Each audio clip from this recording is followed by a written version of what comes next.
Final da Libertadores desse ano vai ser em Lima, no Peru. O estádio ainda não foi confirmado. Quem gosta de Lima, a gente sabe, é a torcida do Flamengo. O Flamengo foi campeão lá em 2019, né? Por falar em Flamengo, quinta-feira pega o Botafogo da Paraíba pela Copa do Brasil no Maranhão. O jogo vai ser em São Luís, porque o Botafogo vendeu o mando de campo. E o Felipe Luiz vai aproveitar esse jogo aí para poupar uma galera. Tá aqui, ó, Rossi, Arrascaeta, Pulgar, Gerson, De La Cruz. Esses caras devem dar um tempinho, aquela descansada. E um zagueiro também pode ficar de fora. Léo Ortiz ou Léo Pereira, inclusive, devem ficar no Rio de Janeiro. Nem viajam. Gente, esse símbolo aqui, acho que todo mundo conhece, né? Seleção brasileira, 5 estrelinhas, as cores tradicionais, verde, amarelo, azul e branco. Mas no ano que vem, a camisa vai ter uma cor nova. Uma seleção de roupa nova? Fica tranquilo que no amarelo ninguém mexe. Mas o azul, esse aí, vai descansar um pouquinho. A camisa reserva do Brasil na Copa do Mundo vai ser vermelha. Olha, eu particularmente acho uma cor linda, né? Eu sou muito América. Na seleção é que me pegou de surpresa. Mas você sabia que já rolou? O Brasil usou vermelho em 2 jogos do Sul-Americano de 1917. Vai dizer que não lembrava?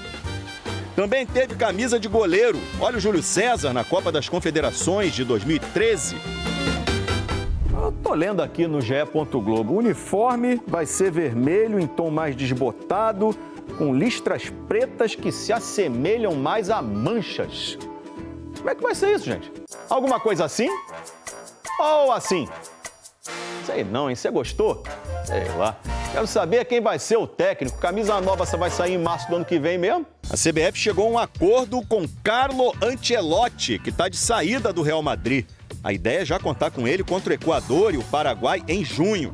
E o currículo dele é bom, hein? Já foi campeão italiano, espanhol, alemão, francês e inglês. Ganhou a Liga dos Campeões da Europa 5 vezes. Nenhum técnico ganhou tantas Champions. O cara é brabíssimo. E o estilo na comemoração? Tá entrosado com Vini, Rodrigo, Militão, até na hora de dançar. É um italiano brasileiro demais, hein? Já tô até ensaiando a minha levantada de sobrancelha aí. O Carleto vai virar Carlinho. Cara, eu não consigo fazer esse negócio que ele faz com a sobrancelha. Impossível pra mim. Você consegue? Assistiu algum filme de terror ontem à tarde?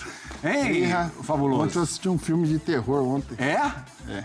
Qual o título? Qual o nome do filme? Massacre do Maracanã. Massacre do Maraca. Massacre do Maracanã. Rapaz, o Mengão não tomou conhecimento.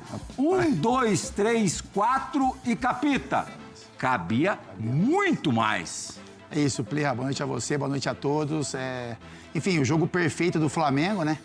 E desde a escalação, né, que o Felipe Luiz ele entra com o Pedro e o Cebolinha na frente. Enfim, a intensidade de jogo, a qualidade dos jogadores, a dinâmica do Flamengo nas movimentações. Então, talvez, na minha opinião, aí tenha sido o melhor jogo do Flamengo. Né, melhor jogo de um time nesse campeonato? De um time. De um time no Campeonato Brasileiro, sim. E, enfim, tem muita qualidade envolvida, né, no trabalho do Flamengo, nas mãos do Felipe Luiz, competência de elenco. E do outro lado, né, o lado do Corinthians, um jogo para ser esquecido, né? E é um jogo, na minha opinião, que o Orlando ele erra na escalação, na maneira como ele vai enfrentar esse Flamengo no Maracanã. E aí também tem a questão da intensidade dos jogadores, a falta de confiança, né? Logo o Corinthians sofre o primeiro gol antes dos 5 minutos iniciais ali. Então é isso, acho que para o Flamengo é algo que traz muita confiança para esse elenco que já é muito confiante. O resultado que tem um impacto, né? Corinthians e Flamengo. E pro lado corintiano é absorver o golpe, corrigir aí muitas coisas que aconteceram de errado nesse jogo, né? Muito trabalho pro Dorival e, enfim, e saber que tem muita coisa para ser trabalhada no dia a dia. Fabinho, o Flamengo com o que tem de melhor praticamente, né? Você pode discutir ali na lateral esquerda, de repente o Alexandre é o titular, ontem não estava presente. O Bruno Henrique é mais titular do que o Cebolinha, mas a tropa estava toda reunida e aí, quando essa tropa está numa tarde inspirada, é muito difícil de segurar. É difícil. É uma equipe muito bem treinada, né, Plirri? Ele com vários protagonistas, né? Cada rodada a gente fala que tem um protagonista do Flamengo. Às vezes a gente elogia o Pulgar, o Wesley, Gerson, aí ontem De La Cruz, Pedro. São muitos jogadores, né, de qualidade, então é difícil marcar. No segundo tempo, as substituições os jogadores que entram, às vezes, é até melhor do que os que estavam em campo. Então, realmente... Mas Luiz Araújo, mas é legal ver essa superioridade, que eles conseguem transformar essa superioridade em campo, né? Não fica só no papel, como a gente já falou em alguns anos atrás, do Flamengo, que não conseguia demonstrar toda a superioridade em campo. E o Flamengo, ele tem atropelado as equipes grandes, né? De uma maneira super natural, assim. E até os jogos que não ganha, ele cria muita, o goleiro adversário é sempre o melhor em campo, então... Realmente o trabalho que o Felipe vem fazendo é bastante interessante assim e digno de elogio. Márcio, quem foi o melhor do Flamengo? Melhor do jogo? Eu vou dar, na minha opinião, acho que o Pedro, né, Plirra? Acho que pela volta dele, primeiro o Flamengo já era muito forte. Voltou melhor da lesão? Voltou, o Flamengo já era muito forte. Faltava um jogador com essas características, né, pro Flamengo, que durante toda a ausência do Pedro, e ele voltar dessa maneira que voltou, precisava de alguns jogos para poder retornar, né? Porque quem viveu uma lesão grave, né? Como foi meu caso, acho que o Fabula, não lembro se teve alguma lesão também de joelho. Mas é muito difícil você retornar num nível alto, principalmente no futebol de hoje, que tem uma intensidade absurda. Então, acho que, para mim, o Pedro, pela atuação que ele teve, participando, fazendo gols, bem preparado, concentrado na partida, porque você não faz um gol assim, numa saída de bola no goleiro, você não está bem atento e bem posicionado.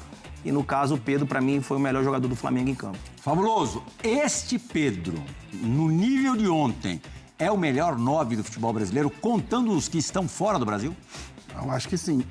Boa noite, meus nobres companheiros. Eu acho que sim, o Plirra.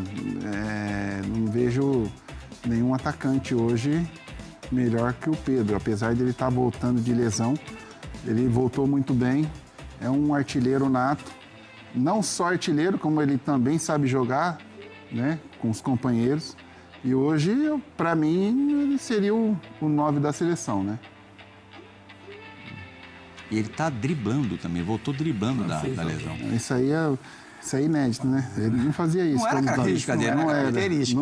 Não era. Plirra. Mas o que chama atenção também, Plirra, é o Corinthians. O Corinthians, ele tem uma postura dentro de casa e outra postura fora. Ele não consegue ser o mesmo Corinthians que joga em casa, fora de casa. Apesar de ontem, eu acho que foi o pior Corinthians, né? Com o melhor Flamengo. Então, isso causa um dano muito grande. O Capita falou agora há pouquinho que você discordou da formação inicial do Corinthians, da escalação. No que especialmente? Porque a gente falou em vários jogos, né, do Flamengo, dos adversários, analisando os adversários, que deram trabalho pro Flamengo, que sofreram, que o Flamengo ele ganha os jogos no meio-campo, né? Então ele povoa muito o meio-campo. Ele tem jogadores que fazem funções de beirada, por exemplo, mas que em muitos momentos eles se agrupam ali naquele setor. Então, se você perde o meio-campo para o Flamengo, a chance de você perder o jogo ela é muito grande. E o que foi o que o Corinthians fez ontem, né? O Corinthians ele entrou com 3 atacantes. Por mais que você fale, mas o Romero ele tem essa função de recomposição, mas ele não é um marcador. O Romero ele é um atacante. Ele posiciona, ele ocupa espaço, mas ele não tem poder de marcação. Então são 3 homens. Ontem, em muitos momentos, assim, na minha visão de jogo, o Carrillo jogou como quase um ponta-direita. Então já são 4 homens no meio de ataque. O Bidon, ele é ótimo jogador, mas ele não tem força de marcação.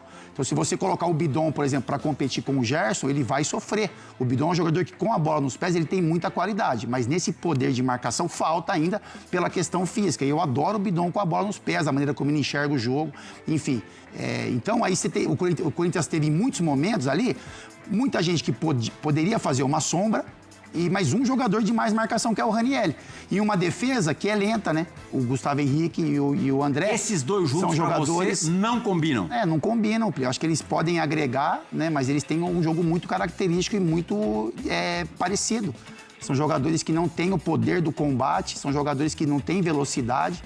E aí você tem um homem na frente só de marcação realmente, que é o Ranieri. Então, assim, em vários momentos do jogo, se não todos eles, o Flamengo sempre tinha superioridade numérica. E aí você pega um time de muita qualidade, que mesmo pressionado, os caras conseguem sair de situações, imagina com espaço, o que esses caras tinham de jogada na cabeça para produzir. Então é isso, eu acho que o Corinthians em muitos momentos, né, em jogos bons do Corinthians, o Corinthians se preocupou com o meio-campo. A formação na minha cabeça principal do Corinthians é 3 homens de mais marcação. Quais seriam os seus 3?